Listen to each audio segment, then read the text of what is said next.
ஆண்டவரும் இரட்சகருமாகிய இயேசு கிறிஸ்துவின் நாமத்தினாலே இந்த மகிழ்ச்சியான நாளிலே தொலைக்காட்சி நேயர்கள் யாவருக்கும் எங்களது என்ஜிசி திருச்சபையின் சார்பாக வழங்கும் மகிமையின் சுவிசேஷ பேரொளி என்கிற இந்த நிகழ்ச்சிக்கு உங்களை வாழ்த்தி அன்போடு வரவேற்கிறோம்.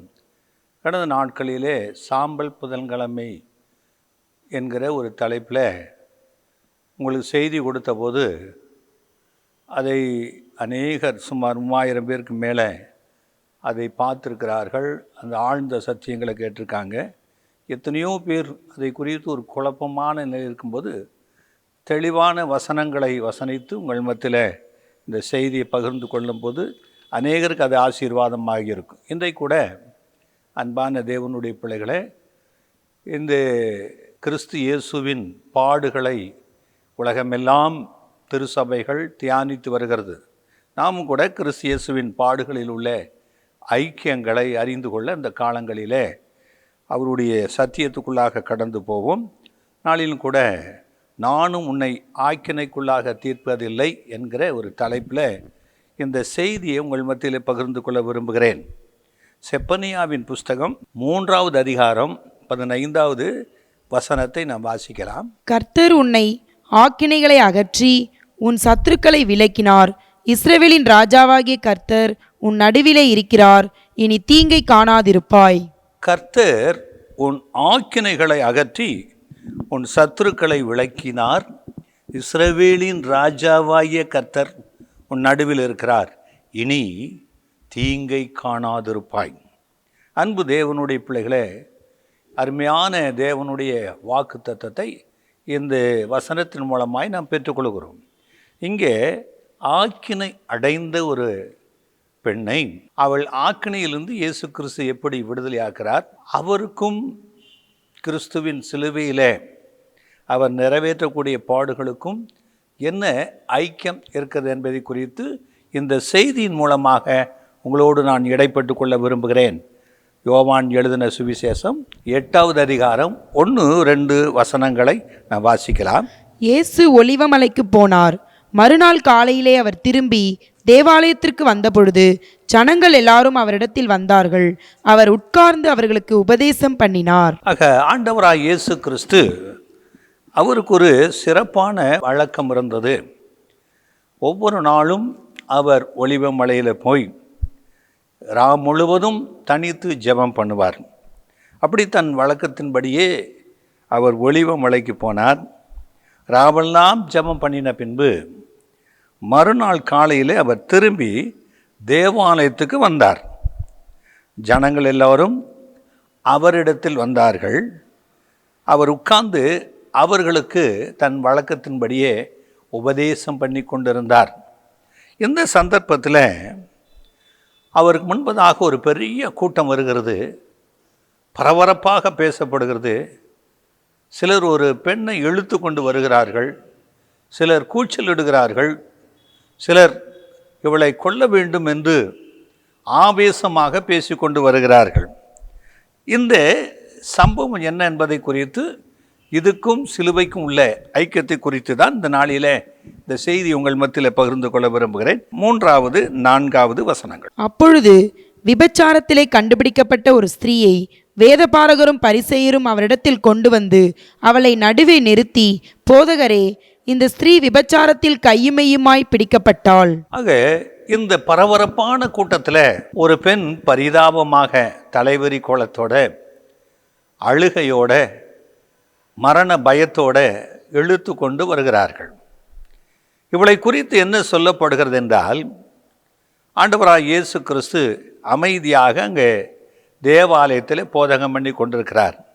இந்த பரபரப்பான கூட்டம் வந்த உடனே ஒரு போதகத்தை நிறுத்திவிட்டு வந்த கூட்டத்தை ஏறெடுத்து பார்க்கிறார். அதில் வேதபாரகரும் பரிசேயரும் அந்த பெண்ணை இழுத்து கொண்டு வருகிறார்கள். அந்த பெண்ணை இழுத்து கொண்டு வந்து அவர்கள் நடுவில் நிறுத்தி ஆண்டவரிடத்தில் ஒரு கேள்வி கேட்கிறார்கள். போதகரே, இந்த ஸ்திரீ விபச்சாரத்தில் கையும் மெய்யுமாய் பிடிக்கப்பட்டால். 5-6 வசனங்கள். இப்படிப்பட்டவர்களை கல்லெறிந்து கொள்ள வேண்டும் என்று மோசே நியாயப்பிரமாணத்தில் நமக்கு கட்டளையிட்டிருக்கிறாரே, நீர் என்ன சொல்லுகிறீர் என்றார்கள். அவர் மேல் குற்றம் சுமத்துவதற்கான காரணம் உண்டாகும் பொருட்டு அவரை சோதிக்கும்படி இப்படி சொன்னார்கள். இயேசுவோ குனிந்து விரலினால் தரையிலே எழுதினார். ஆக ஆண்டவராய் இயேசு கிறிஸ்து இவர்கள் அந்த பெண்ணை அழைத்து கொண்டு வந்து, மோசே எங்களுக்கு கட்டளையிட்டிருக்கிறார், விபச்சாரத்தில் கையுமாய் மெய்யுமாய் பிடிக்கப்பட்ட யாராயிருந்தாலும் அவர்களை கல்லெறிந்து கொள்ள வேண்டும் என்று மோசே மூலமாய் நியாயப்பிரமாணத்தில் நாம் கொடுக்கப்பட்டிருக்கிறது. ஆக அப்படி இருக்கும்போது, போதகரே நீர் என்ன சொல்கிறீர் என்று அவரை சோதிக்கும்படியாக அவர்கள் அவர் மேல் குற்றச்சாட்டு சொல்லும்படியான ஒரு முகாந்திரத்தை எதிர்பார்த்து கேட்கிறார்கள். இயேசுவோ இந்த காட்சியை கண்டு அவர் குனிந்து தரையிலே தன் விரலினாலே எழுதி கொண்டிருக்கிறார். அடுத்த 2 வசனங்கள். அவர்கள் ஓயாமல் அவரை கேட்டுக்கொண்டிருக்கையில் அவர் நிமிர்ந்து பார்த்து, உங்களில் பாவம் இல்லாதவன் இவள் மேல் முதலாவது கல்லெறிய கடவன் என்று சொல்லி அவர் மறுபடியும் குனிந்து தரையிலே எழுதினார். ஆக லேவியராகமும் 20வது அதிகாரம் 10வது வசனத்தில் சொல்லப்பட்டிருக்கிறது, ஒருவன் பிறனுடைய மனைவியோட விபச்சாரம் செய்தால் பிறன் மனைவியோட விபச்சாரம் செய்த அந்த விபச்சாரனும் அந்த விபச்சாரியும் கொலை செய்யப்பட கடவர்கள். ஆக மோசே இஸ்ரவேல் ஜனங்களுக்கு என்ன கட்டளையிட்டிருக்கிறார் என்றால், ஒரு பெண் விபச்சாரம் பண்ணுவானால் அந்த விபச்சாரக்காரனையும் அந்த ஸ்திரியும் கொலை செய்யப்பட வேண்டும். இதுதான் மோசையினுடைய நியாயப்பிரமாணத்தினுடைய நியாய தீர்ப்பு. ஆக இங்கே அந்த பெண்ணை மாத்திரம் இழுத்து கொண்டு வந்தார்களே ஒழிய, அவளோடு சம்பந்தப்பட்ட அந்த மனிதனை அங்கே இழுத்து கொண்டு வரவில்லை. ஒருவேளை அவன் உயர்ந்த அந்தஸ்தில் இருக்கலாம், ஒருவேளை அவர்களுக்கு வேண்டியவனாக கூட இருக்கலாம். அவனை தப்புவித்து இந்த பெண்ணின் மேலே குற்றச்சாட்டு சொல்லி அவளை இழுத்து கொண்டு வந்து அவளை கல்லெறியும்படியாக நிற்கிறார்கள். இயேசு இந்த காட்சியை கண்டு அவர் குனிந்து தன் விரலினாலே அவர் எழுதுகிறதை பார்க்கிறோம். ஆக மீண்டும் மீண்டும் அவர்கள் சொல்லி கொண்டிருக்கும் போது 8வது வசனம், அவர் மறுபடியும் குனிந்து தரையிலே எழுதினார். ஆக 2ஆம் தரமும் தரை எழுதுற. அதுக்கு முன்பதாக அந்த கூட்டத்தாரை பார்த்து இயேசு கிறிஸ்து ஒரு வார்த்தை சொல்கிறார். 7வது வசனம், அவர்கள் ஓயாமல் அவரை கேட்டுக்கொண்டிருக்கையில் அவர் நிமிர்ந்து பார்த்து, உங்களில் பாவம் இல்லாதவன் இவள் மேல் முதலாவது கல்லெறிய கடவன் என்று சொல்லி. ஆக முதலாவது குனிந்து எழுதி கொண்டிருக்கிறார். மீண்டும் மீண்டும் அவரை கேட்டுக்கொண்டே இருந்தபடினாலே அவர் நிமிர்ந்து பார்த்து அவர் சொல்லுகிறார், உங்களில் பாவம் இல்லாதவன் முதலாவது இவள் மேல் கல்லெறிய கடவன் என்று சொல்லி மீண்டும் குனிந்து அவர் தரையிலே எழுதுகிறார். ஆக இயேசு கிறிஸ்து இந்த தரையிலே எழுதினதற்கு என்ன ஆதாரம் என்றால், எரேமியா தீர்க்கதரிசன புஸ்தகம் 17வது அதிகாரம் 13வது வசனம். இஸ்ரவேலின் நம்பிக்கையாகிய கர்த்தாவே, உம்மை விட்டு விலகுகிற யாவரும் வெட்கப்படுவார்கள். அவர்கள் ஜீவனுள்ள தண்ணீரின் ஊற்றாகிய கர்த்தரை விட்டு விலகி போனபடியால் உம்மை விட்டு அகன்று போகிறவர்களின் பெயர் புழுதியில் எழுதப்படும். ஆக இந்த சம்பவத்தை குறித்து தான் இயேசு கிறிஸ்து அங்கே புழுதியிலே இயேசு கிறிஸ்து அங்கே புழுதியிலே தன்னுடைய விரலினாலே எழுதி கொண்டிருக்கிறார். என்ன எழுதுகிறார் என்று அவர்களுக்கு தெரியாது. ஆனால் இந்த வார்த்தை வசனம் நமக்கு அதை காட்டுகிறது. உம்மை விட்டு அகன்று போகளுடைய பெயர் புழுதியிலே எழுதப்படும். ஆனால் தேவனோடு இருக்கக்கூடிய மக்கள், ரட்சிக்கப்பட்ட மக்களுடைய பெயர் ஜீவ புஸ்தகத்தில் எழுதப்படும் என்று வேதம் சொல்லுகிறது. அன்பு தேவனுடைய பிள்ளைகளே, ஆக இந்த வந்த கூட்டத்துக்கும் மோசையினுடைய பிரமாணத்தை கையில் எடுத்துக்கொண்டு இவளை குற்றப்படுத்தி அவளை கொலை செய்யும்படி வந்த கூட்டமானது ஒவ்வொருத்தருடைய பெயரும் அவருடையதான விரலினாலே தரையிலே எழுதப்படுகிறது. 2ஆம் முறையும் ஏன் எழுதுகிறார் என்றால், அவரை விட்டு அகன்று போயிருக்கிறவர்கள். வேதம் சொல்லுகிறது 119வது சங்கீதம் 115வது வசனம், பொல்லாதவர்களே என்னை விட்டு அகன்று போங்கள், என் தேவனுடைய கற்பனைகளை நான் கைக்கொள்ளுவேன். ஆக இவர்கள் ஓயாமல் குற்றச்சாட்டு சொல்லி கொண்டிருக்கிற காரியம் என்ன? அவளை கல்லெறிந்து கொள்ள வேண்டும். போதகரே நீ என்ன சொல்கிறீர்? வேதம் சொல்லுகிறது, பொல்லாதவர்களே என்னை விட்டு அகன்று போக.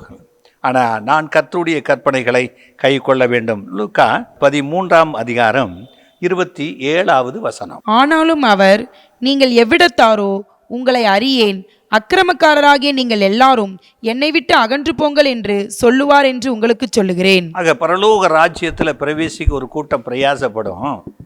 ஆனால் அவர்களை பார்த்து இயேசு சொல்வார், நான் பசியாக இருந்தேன், ஆகாரம் கொடுக்கல, தாகமாக இருந்த தண்ணீர் கொடுக்கல, வஸ்திரம் இல்லாத வஸ்திரம் கொடுக்கல, இந்த பூமியில் உங்கள் சிறியவர்களுக்கு எதை செய்தீர்களோ அதை எனக்கே செய்தீர்கள் என்று இயேசு சொல்கிறார். ஆனாங்க இந்த ஒரு பெரிய கூட்டம் இயேசுவின் இடத்துல வருகிறார்கள்.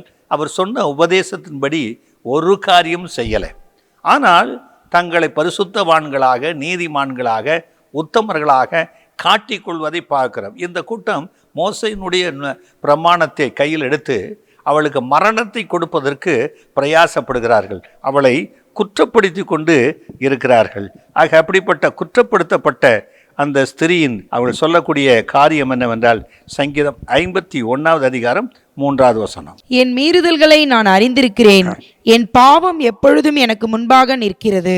ஆக இங்கு அருமையான பக்தன் சொல்லுகிறாரு, என் மீறுதல்களை நான் அறிந்திருக்கிறேன், என் பாவம் எப்பொழுதும் எனக்கு முன்பாக இருக்கிறது.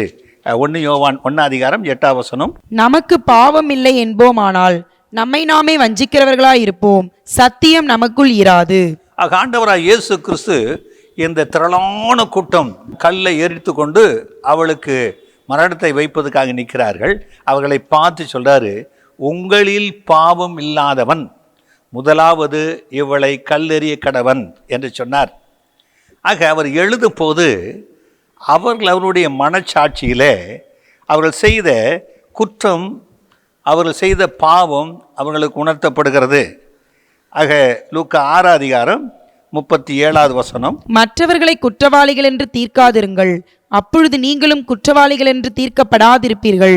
மற்றவர்களை ஆக்கினைக்குள்ளாக தீர்க்காதிருங்கள், அப்பொழுது நீங்களும் ஆக்கினைக்குள்ளாக தீர்க்கப்படாதிருப்பீர்கள். விடுதலை பண்ணுங்கள், அப்பொழுது நீங்களும் விடுதலை பண்ணப்படுவீர்கள். ஆக அந்த பெரிய கூட்டமானது அவளை குற்றவாளி என்று தீர்த்து அவளை மரணத்தை அவள் மேலே வைக்க பிரயாசப்படுகிறார்கள். ஆண்டவர் சொல்கிறார், நீ குற்றவாளி என்று தீர்க்கப்படாதபடிக்கு மற்றவர்களை குற்றவாளி என்று தீர்க்காதிருப்பீர்களாக. ஆக எந்த அளவினாலே அளக்கிறோமோ அதே அளவு நமக்கு கிடைக்கும். எந்த குற்றச்சாட்டு சொல்கிறோமோ அதே குற்றச்சாட்டு நம்ம மேலே வரும். ஆகவே நாம் எல்லாரும் பாவம் செய்து தேவ மகிமையற்றவர்கள் என்று வேதம் சொல்கிறது. இங்கே பார்க்குறோம், யாக்கோப்பு 4 அதிகாரம் 11வது வசனம். சகோதரரே, ஒருவருக்கொருவர் விரோதமாய் பேசாதிருங்கள். சகோதரனுக்கு விரோதமாய் பேசி தன் சகோதரனை குற்றப்படுத்துகிறவன் நியாயப்பிரமாணத்திற்கு விரோதமாய் பேசி நியாயப்பிரமாணத்தை குற்றப்படுத்துகிறான். நியாயப்பிரமாணத்தை குற்றப்படுத்துவாயானால் நீ நியாயப்பிரமாணத்தின்படி செய்கிறவனாயிராமல் அதற்கு நியாயாதிபதியாய் இருப்பாய். ஆக சகோதரனுக்கு விரோதமாக ஒரு மனிதன் பேசி அவனை குற்றப்படுத்துவானானால் மோசே கட்டளையிட்ட நியாயப்பிரமாணத்தின்படி, ஆக நீ அந்த பிரமாணத்துக்கு விரோதமாய் நீ பேசுகிறபடியினாலே அந்த நியாயப்பிரமாணத்தினாலே நீயும் குற்றவாளியாக தீர்க்கப்படுவாய். ஆகவே நியாயப்பிரமாணத்துக்கு விரோதமாக மற்றவர்களை குற்றப்படுத்தாதே என்று சொல்லப்படுது. இவர்கள் அவள் மேல் அநேக குற்றச்சாட்டுகளை அள்ளி வீசி கொண்டு வருகிறார்கள். ஆக அவளோடு இருந்த அந்த மனுஷனை காணாம். இன்றைக்கு அநேகர் தனக்கு பிரியமானவர்களை தப்புவித்து ஆகாதவர்களை கொலை செய்ய தேடுவார்கள். இங்கே பார்க்கிறோம், யோவான் 8 அதிகாரம் 9வது வசனம். அவர்கள் அதை கேட்டு தங்கள் மனசாட்சியினால் கடிந்து கொள்ளப்பட்டு பெரியோர் முதல் சிறியோர் வரைக்கும் ஒவ்வொருவராய் போய்விட்டார்கள்.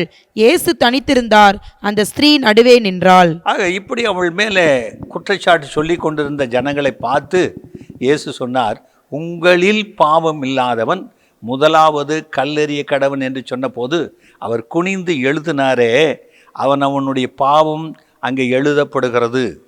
அவன் மனசாட்சியிலே அந்த பாவம் குத்தப்படுகிறது.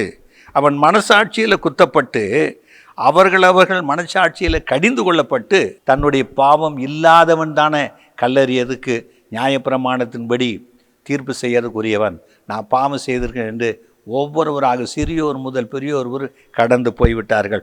ரோமர் 2:15. அவர்களுடைய மனசாட்சியும் கூட சாட்சியிடுகிறதினாலும் குற்றமுண்டு குற்றமில்லை என்று அவர்களுடைய சிந்தனைகள் ஒன்றையொன்று தீர்க்கிறதினாலும் நியாயப்பிரமாணத்திற்கு ஏற்ற கிரியை தங்கள் இருதயங்களில் எழுதியிருக்கிறதென்று காண்பிக்கிறார்கள். ஆக குற்றம் உண்டு குற்றமில்லை என்கிற ஒரு உணர்வு மனசாட்சியில் சாட்சி எடுக்கிறதுனால, தங்கள் இருதயத்தில் அது எழுதியிருக்கிறதுனால அவர்கள் அதை குறித்து நியாயப்பிரமாணத்தை குறித்து சாட்சி எடுக்கிறார்கள். யோவான் 8:10. இயேசு நிமிர்ந்து அந்த ஸ்திரீயை தவிர வேறொருவரையும் காணாமல், ஸ்திரீயே, உன்மேல் குற்றம் சாட்டினவர்கள் எங்கே? ஒருவனாகிலும் உன்னை ஆக்கினைக்குள்ளாக தீர்க்கவில்லையா என்றார். ஆக இயேசு கிறிஸ்து நிமிர்ந்து பார்த்து அந்த ஸ்திரியை பார்த்து கேட்கிறார். எல்லா மனுஷனும் சிறியோர் முதல் பெரியோர் வரைக்கும் ஓடி போயிட்டாங்க. அவனுடைய மனசாட்சி அவனை குற்றப்படுத்துகிறது. மனதிலே சாட்சி எடுக்கிறவர் கர்த்தர். இன்றைக்கு மனிதன் உலகத்துக்கு தன்னை மறைத்து கொள்ளலாம், சமுதாயத்துக்கு தன்னை மறைத்து கொள்ளலாம், என் சபைக்கு தன்னை மறைத்து கொள்ளலாம், தன்னுடைய மனைவிக்கு புருஷன் மறைத்து கொள்ளலாம், புருஷனுக்கு மனைவி மறைத்து கொள்ளலாம், ஆக போதகருக்கு மறைத்து கொள்ளலாம்.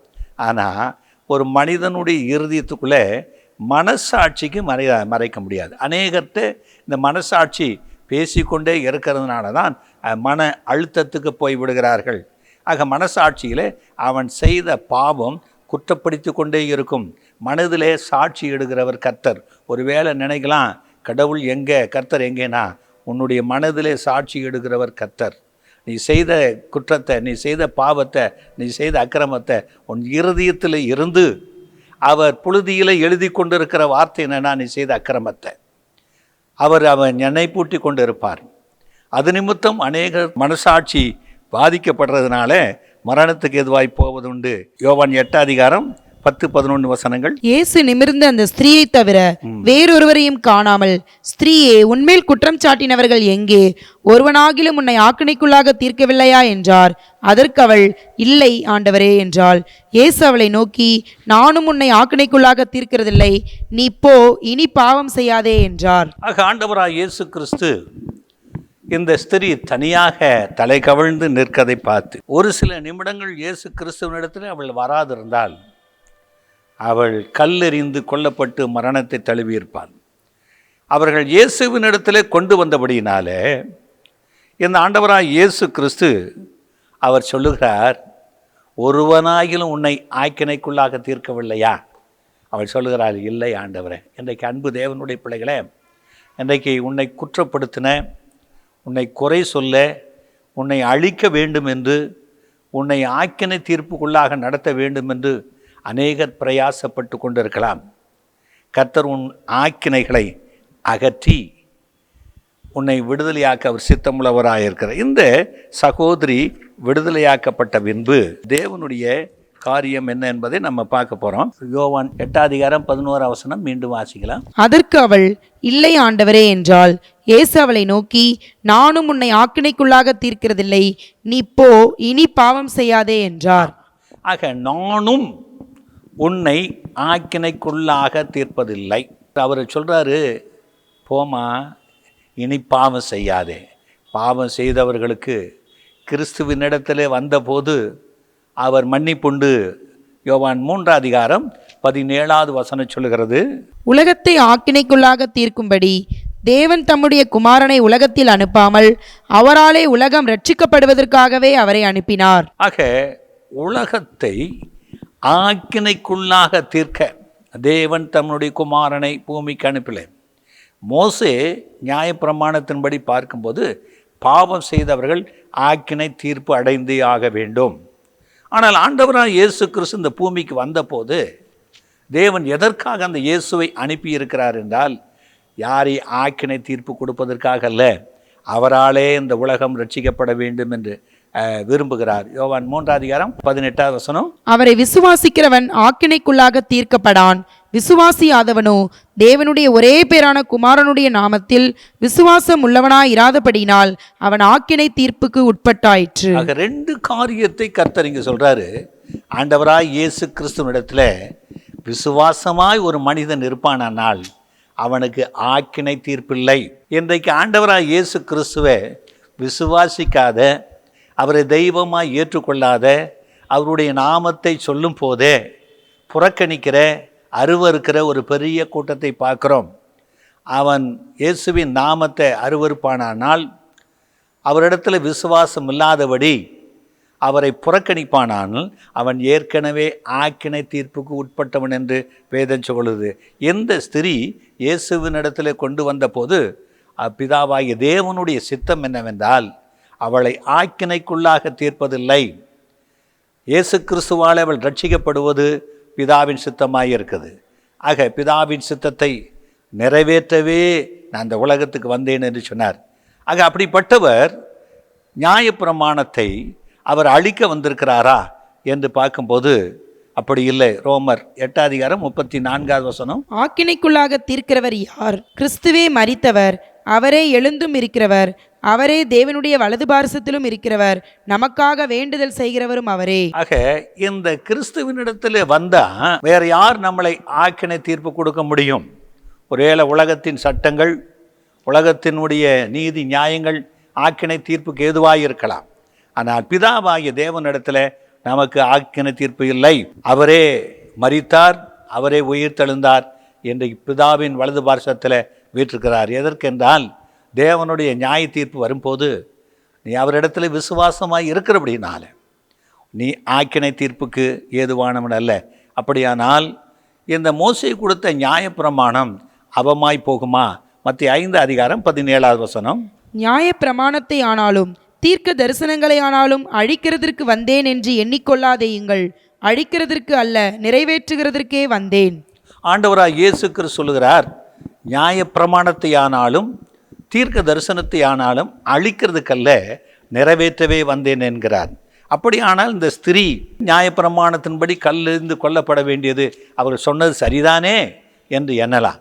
ஆனால் இயேசு கிறிஸ்து பிதாவின் சித்தத்தின்படி செய்வதனாலே அவளை ஆக்கினை தீர்ப்பு கொடுக்காமல் அவளுக்கு ரட்சிப்பை கொடுத்தார். அப்படியானால் இப்போ நியாயப்பிரமாணம் கேட்கறது, இவள் அடைய வேண்டிய ஆக்கினையை என்னுடைய பிரமாணத்தின்படி யார் ஏற்றுக்கொள்வார்கள் என்று ஒருவேளை கேட்கலாம். ஏசாயா 53:5 நம்முடைய மீறுதல்களின் நிமித்தம் அவர் காயப்பட்டு, நம்முடைய அக்கிரமங்களின் நிமித்தம் அவர் நொறுக்கப்பட்டார், நமக்கு சமாதானத்தை உண்டு பண்ணும் ஆக்கினை அவர் மேல் வந்தது, அவருடைய தழும்புகளால் குணமாகிறோம். ஆக நம்முடைய மீறுதல் நிமித்தம் அவர் காயப்பட்டு, நம்மளுடையதான பாவங்கள் நிமித்தம் அவர் நொறுக்கப்பட்டு, நம்மளுடைய அக்கிரமங்களை எல்லாம் அவர் மேல் வந்தது. இப்பொழுது இந்த ஸ்திரீ இயேசுவினிடத்தில் வந்து அவருடைய பாதத்தில் விழுந்தபடியினால் அவளுக்கு வந்த மரணம், ஆக்கினை தீர்ப்பை இயேசு விடுதலையாக்கி இனி பாவம் செய்யாது என்று சொல்லிட்டார்.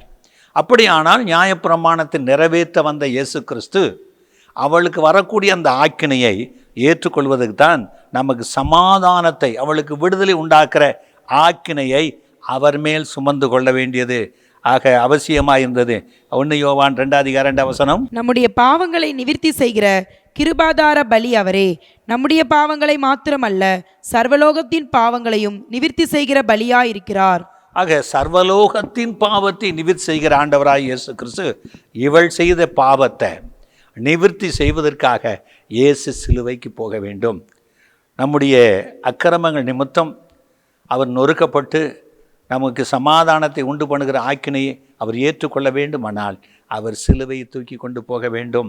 சிலுவையில் அவர் ஆக்கினையை அடைய வேண்டும். நம்முடைய பாவங்கள் நிமித்தம் அக்கிரமத்தும் அவர் நொறுக்கப்பட்டு நமக்கு சமாதானத்தை உண்டு பண்ணுகிற ஆக்கினையை அவர் ஏற்றுக்கொண்டார். 1 யோவான் 3:5 அவர் நம்முடைய பாவங்களை சுமந்து தீர்க்க வெளிப்பட்டார் என்று அறிவீர்கள், அவரிடத்தில் பாவம் இல்லை. இயேசு கிறிஸ்துவினிடத்தில் பாவமே இல்லை. இப்போ இவளுடைய பாவத்தை தாமே சுமந்து கொண்டு அந்த பாவங்களை சுமந்து தீர்ப்பதற்காகத்தான் சிலுவையை சுமந்து கொண்டு போகிறார். அவருடைய பாவத்தை சுமந்து கொண்டு போகிறார், அவருடைய அக்கிரமத்தை சுமந்து கொண்டு போகிறார். இப்போ சிலுவை மரத்தில் அந்த அக்கிரமமும் பாவமும் நிவர்த்தியாக்கப்பட்டு அவளுக்காக பாவ நிவர்த்தி செய்து ஒரே பலியாக தமது ஜீவனை கொடுக்க வேண்டியது அவசியமாக இருந்தது. 1 பேதுரு 2:24 நாம் பாவங்களுக்கு செத்து நீதிக்கு பிழைத்திருக்கும்படிக்கு அவர்தாமே தமது சரீரத்திலே நம்முடைய பாவங்களை சிலுவையின் மேல் சுமந்தார், அவருடைய தழும்புகளால் குணமானீர்கள். ஆக நம்மளுடைய பாவங்களை சிலுவையின் மேல் சுமந்தார். அவருடைய தழும்புகளினாலே சுகமாக்கப்படுகிறோம். இன்றைக்கு இந்த ஸ்திரீயினுடைய பாவம் செய்தது பாவம்தான், விபச்சார பாவம்தான். என 10 கட்டளைகளை சொல்லியிருக்காரு, விபச்சாரம் செய்யாது இருப்பாயாக. செய்தது பாவம்தான். அந்த பாவத்துக்கு நியாய தீர்ப்பு கொடுக்கிற தண்டனை கல்லெறிந்து கொள்வது தான். அதுதான் மோசையினுடையதான பிரமாணத்தின் தீர்ப்பு. ஆனால் இயேசு கிறிஸ்து வந்த நோக்கம், பிதாவாகிய சித்தனா அப்படிப்பட்டவர்களையும் மரணத்துக்கு தப்புவிக்கும்படியாக தமது ஜீவனை கொடுக்க இயேசு வந்திருக்கிறார். அவர் அவர்களுடைய பாவங்களை அக்கிரமங்களை தாமே சுமந்து கொண்டு சிலுவையிலே அவர் சுமந்து கொண்டு போகிறார். அவர் அக்கிரமங்களை சுமந்து கொண்டு போகிறார். அவர் தாமே தமது சரீரத்தினால இதை சுமந்து கொண்டு போய் சிலுவையில் அதை அடித்து நொறுக்கின போது அந்த பாடுகள் நிமித்தம் அக்கிரம நிமித்தம் நொறுக்கப்பட்டு அவருடைய தழும்புகளினாலே சுகமாக்கப்படுகிற ரோமர் 8:3 அது எப்படி எனில், மாம்சத்தினாலே பலவீனமாயிருந்த நியாயப்பிரமாணம் செய்யக்கூடாததை தேவனே செய்யும்படிக்கு தம்முடைய குமாரனை பாவ மாம்சத்தின் சாயலாகவும் பாவத்தை போக்கும் பலியாகவும் அனுப்பி மாம்சத்திலே பாவத்தை ஆக்கினைக்குள்ளாக தீர்த்தார். ஆக நியாயப்பிரமாணமானது இப்படிப்பட்ட தீர்ப்புகளிலே மரணத்தை கொடுக்கும். அதில் இரக்கமில்லாதவர்களுக்கு இரக்கமில்லாத தீர்ப்பு, பாவம் செய்தவர்களுக்கு தேவனிடத்தில் இரக்கமில்லை. ஆக இந்த பரிகாரத்தை, மரணத்திலிருந்து விடுதலையை தேவனே செய்யும்படிக்கு தம்முடைய குமாரனை பாவ மாம்ச சாயலாக பாவத்தை போக்கும் பழியாக அவர் அனுப்பி, அவர் பாவத்தை தன்னுடைய சரீரத்தில் அவர் ஆக்கினைக்குள்ளாக தீர்த்து சிலுவையிலே அதை முடிவு கொண்டு வந்து இப்போ புது வழியை இயேசு கிறிஸ்து நமக்காக திறந்து வைத்திருக்கிறார். எபிரேயர் 7:27. அவர் பிரதான ஆசாரியர்களைப் போல முன்பு சொந்த பாவங்களுக்காகவும் பின்பு ஜனங்களுடைய பாவங்களுக்காகவும் நாடோறும் பலியிட வேண்டுவதில்லை. ஏனெனில் தம்மைத்தாமே பலியிட்டதினாலே இதை ஒரே தரம் செய்து முடித்தார். இயேசு கிறிஸ்து ஒவ்வொருத்தருக்காக மரணத்தை ருசி பார்த்தார் என்று வேதம் சொல்லுகிறது. ஆக ஒரே தரம் சிலுவையில் பலியிடப்பட்டதினால செய்து முடித்து விட்டார். இன்றைக்கு இயேசு கிறிஸ்துவனிடத்தில் மனம் திரும்பி வரும்போது விடுதலை உண்டு. எபிரேயர் 9:26, 27, 28. அப்படி இருந்ததானால் உலகம் உண்டானது முதற்கொண்டு அவர் அநேகம் தரம் பாடுபட வேண்டியதாயிருக்குமே. அப்படியல்ல, அவர் தம்மைத்தாமே பலியிடுகிறதுனாலே பாவங்களை நீக்கும் பொருட்டாக இந்த கடைசி காலத்திலே ஒரே தரம் வெளிப்பட்டார். அன்றியும் ஒரே தரம் மரிப்பதும் பின்பு நியாய தீர்ப்பு அடைவதும் மனுஷருக்கு நியமிக்கப்பட்டிருக்கிறபடியே கிறிஸ்துவும் அநேகருடைய பாவங்களை சுமந்து தீர்க்கும்படிக்கு ஒரே தரம் பலியிடப்பட்டு தமக்காக காத்து கொண்டிருக்கிறவர்களுக்கு ரட்சிப்பை அருளும்படி 2ஆம் தரம் பாவமில்லாமல் தரிசனமாவார். ஆண்டவராகிய இயேசு கிறிஸ்து ஒரே தரம் இந்த பூமியில் வந்து மாம்ச சரீரத்தில் பாடுகளை அடைந்து அக்கிரமத்தை நிவர்த்தியாக்கி சிலுவை மரித்து உயிர்த்து பரலோகத்துக்கு போயிருக்கிறார்.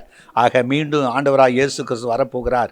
யார் அந்த சிலுவைக்கு முன்பதாக வருகிறார்களோ, சிலுவையில் தொங்குகிற இயேசு கிறிஸ்துவனிடத்தில் தங்கள் பாவங்களை அறிக்கை செய்கிறார்களோ, இயேசு கிறிஸ்துவனிடத்தில் வந்து மனம் திரும்பி அவரை ஏற்றுக்கொள்கிறார்களோ, அவரை விசுவாசிக்கிறவர்களுக்கு, அவருடைய சமூகத்தில் பாவத்தை அறிக்கை செய்கிறவர்களுக்கு, அக்கிரமத்தை அறிக்கை செய்கிறவர்களுக்கு இயேசு கிறிஸ்து மரணத்திலிருந்து தப்புவிக்கிறார், சாபத்திலிருந்து தப்புவிக்கிறார், எல்லா நோய் வியாதிகளிலிருந்து தப்புவிக்கிறார், எல்லாவற்றிலிருந்து தப்புவித்து உன்னை மரணத்தின் பிடியிலிருந்து மீட்டெடுத்து வாழ வைக்கிற தெய்வம். அவர் மீண்டும் வரப்போகிறார்.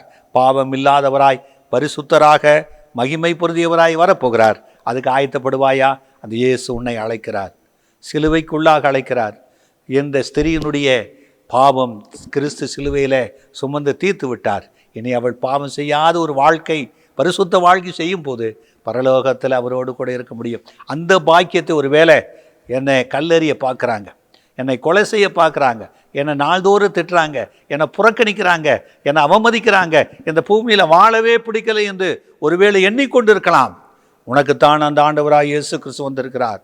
உன்னுடைய துக்கத்தை மாற்ற, உன்னுடைய தனிமையை மாற்ற, உன் வேதனைகளை மாற்ற, உன்னை புறக்கணித்த ஜனங்கள் மத்தியிலே உன்னை வாழ வைக்க அந்த இயேசு சிலுவையில் தொங்கி கொண்டிருக்கிறார். சிலுவைக்கு நேராக வருவாயா? அங்கே உனக்கு இரக்கம் உண்டு. இயேசு உன்னை ஆசீர்வதிப்பாராக. பரிசுத்தமுள்ள பிதாவே, பரலோகத்தின் தேவனே, இந்த மாலை கர்த்தாவே, இந்த வேளையில் அருமையான பிள்ளைகளுக்கு ஆண்டவர் தம்முடைய வார்த்தைகளை தேவதாசன் மூலமாக பகிர்ந்து கொண்டதற்காக ஸ்தோத்திரம். பாவத்திலிருந்து ஆண்டவரே, அடிமையாக இருந்த ஜனங்கள் எல்லாரையும் இயேசு கிறிஸ்து தாமே இந்த உலகத்தில் வந்து கல்வார் சிலுவிலே மீட்டு கொண்ட உடைய இரத்தத்தின்படியாக அவர்கள் கர்த்தாவே ரட்சிக்கப்பட கர்த்தர் உதவி செய்வீராக. இந்த கர்த்தாவே டிவி பிரசங்கி மூலமாக கேட்கிற அத்தனை பேரையும் குடும்பங்களையும் கர்த்தர் ஆசீர்வதிப்பீராக. இயேசுவின் நாமத்தில் ஜெபிக்கிறோம் நல்ல பிதாவே, ஆமென். எங்கள் சபையின் ஞாயிறு ஆராதனை நேரங்கள்: ஆங்கில ஆராதனை காலை 7 மணி முதல் 8:30 மணி வரை, தமிழ் ஆராதனை காலை 8:30 மணி, தெலுங்கு மற்றும் தமிழ் ஆராதனைகள் மாலை 7:30 முதல் 9 மணி வரையிலும் நடைபெறுகிறது. இவ் ஆராதனைகளில் பங்கு பெற்று இறையாசியை பெற்று மகிழுங்கள். மேலும் ஒவ்வொரு வெள்ளிக்கிழமை தோறும் பகல் 11 மணிக்கு உபவாச ஜெபமும் நடைபெறுகிறது என்பதை தெரிவித்துக் கொள்கிறோம். Reverend J. ஜோதி பிரகாசம், புதிய சுவிசேஷ கிறிஸ்தவ திருச்சபை, ராஜீவ் காந்தி சாலை, OMR, புனித தோமா தெரு, எகாட்டூர், சென்னை 130.